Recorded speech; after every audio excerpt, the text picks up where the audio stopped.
मंचावर उपस्थित कार्यक्रमाचे अध्यक्ष Shri Khobragade sir, Wairagade sir, Ramteke sir, आमचे बंधू आशिष सरोदे आणि आमचे CS आहेत आणि सगळे उपस्थित मंडळी. खरं तर या कार्यक्रमाची जी रूपरेषा आहे ती जास्ती महत्त्वाची आहे, कारण हा कार्यक्रमच त्याच्यासाठी आज ठेवलेला आहे. त्यामुळे आशिष भाऊ जे काही सांगतील that will be more important. ते सगळ्यांना जास्ती लक्ष देऊन ऐकावंसं आणि ऐकावं आणि ते लक्षात घ्यावं, जेणेकरून तुम्हाला काय समोर बिझनेस येणार आहे किंवा काय त्याचा आपल्या जीवनामध्ये फरक पडणार आहे. त्याच्यामुळे जसं आता रामटेके सरांनी सांगितलं, एक लहान बिझनेस मोठा बिझनेस, तर त्याचा एक कन्सेप्ट असंही आहे की लहान बिझनेस तो आहे जो स्वतःचा म्हणजे उदरनिर्वाह चालवून घेतो जीवनापर्यंत. मोठा बिझनेस तो आहे जो तुम्हाला एक पुंजी तयार करून देतो आणि तुमच्या जीवनामध्ये तुम्हाला एक चांगल्या पोझिशनमध्ये स्टेबल करून देतो किंवा एक म्हणजे खूप लोक त्याच्यामधून श्रीमंतही होऊ शकतात.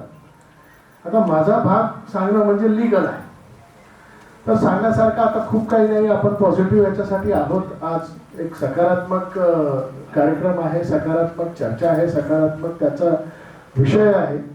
त्या दृष्टिकोनातून घेऊन मी एवढं सांगू इच्छितो की क्रेडिट कोऑपरेटिव्ह सोसायटी असल्यामुळे साहजिकच ही महाराष्ट्र कोऑपरेटिव्ह सोसायटीज ॲक्ट 1960 आणि महाराष्ट्र कोऑपरेटिव्ह सोसायटीज रूल्स 1961 च्या अंतर्गत हे काम करतील प्रत्येक.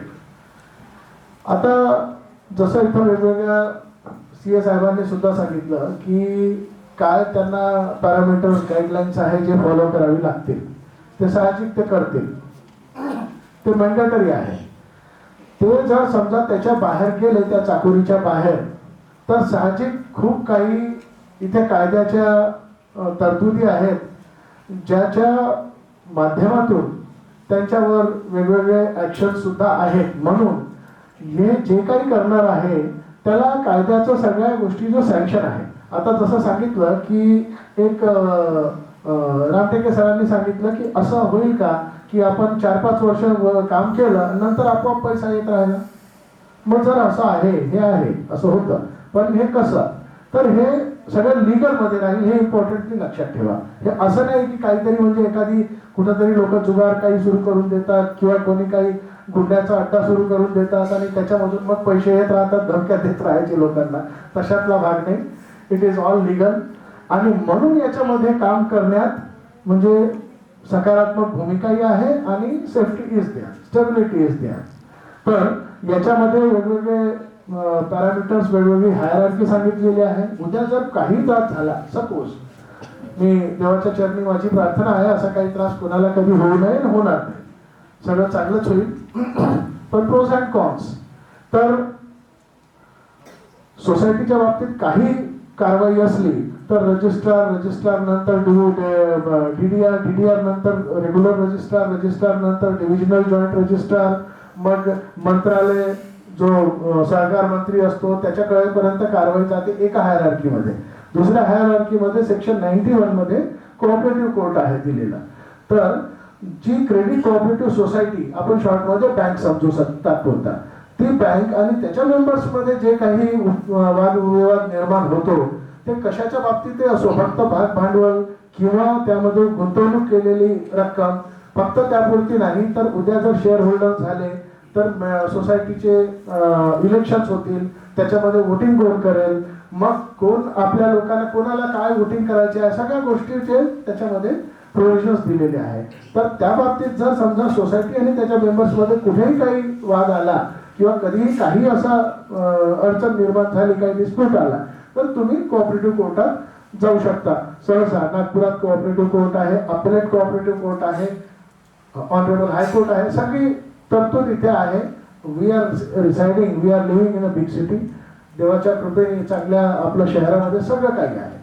म्हणून ही एक बाजू झाली. हे बाजू सांगण्याचा उद्देश फक्त एवढाच की जेव्हा आशिष भाऊ माझ्याकडे आले, आमची वहिनी आणि आशिष भैया, तर त्यांच्या सांगण्यावरून जो मला एक त्यांचा उद्देश, एक त्यांचा कॉन्फिडन्स समजायला आला तर त्यावेळी हे समजायला आलं की नाही, हे they are genuinely intending to do the business.